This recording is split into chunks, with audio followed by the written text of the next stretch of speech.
fact that Eat, Learn, Play is an expression of me and Ayesha's true passions and ways that we know that we can influence the world. As crazy as that sounds, like that's something that is authentic to us, and we're excited to continue to live that out.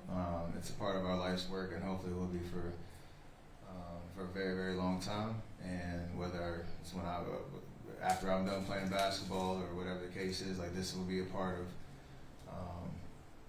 what moves us and where we want to spend our time and our resources. So just following or being a true leader in that respect, and acknowledging the blessing and the platform that we do have, and trying to utilize it to the best of our abilities. That's being authentic in that process is a big learning lesson.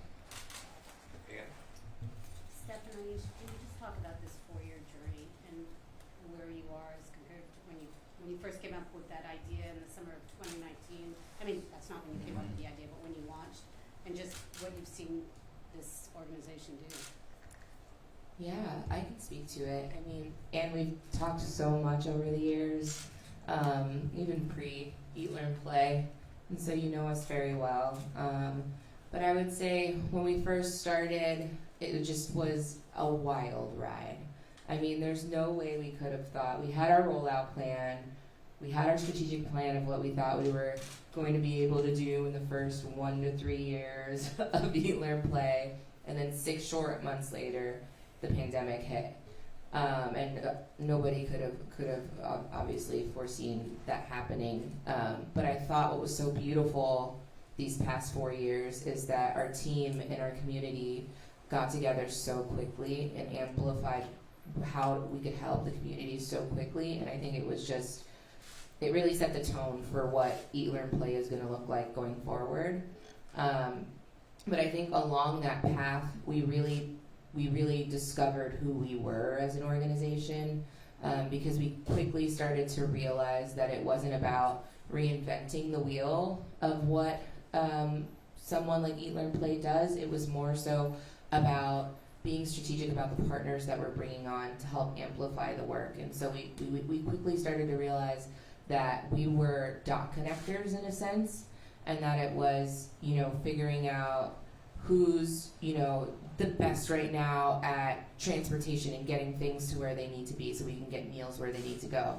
How do we talk to the school district and make sure that we're actually getting the meals to these kids? Then you have organizations like World Central Kitchen who came on immediately and just got going and have been doing amazing things for years. But we started to realize we created this beautiful ecosystem that was able to help within the community very, very, very quickly. And I really do think that it set the tone for what we're doing now, and we've kind of carried that model post-pandemic through all of these things we're doing. Like today, with our play yard remodel, we're able to bring on so many different partners and amplify the work that can be done out there, so we really have the best place possible for these kids.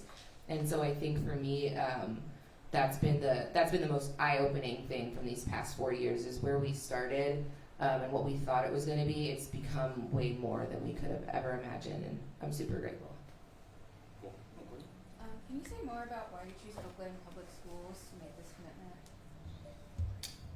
I mean, the priority for Eat, Learn, Play has always been Oakland. It's been, it's our adoptive home. Me and Ayesha talk about it a lot in terms of when we first got out here in '09, and it's where we kind of grew up as adults, where we had our first, started our family, and just the support and love that we've gotten, not from just the fan base, but from the community as a whole, and the energy that we receive, and the love and support. So Eat, Learn, Play is rooted in Oakland, services Oakland, and has from day one, and will continue to be a priority.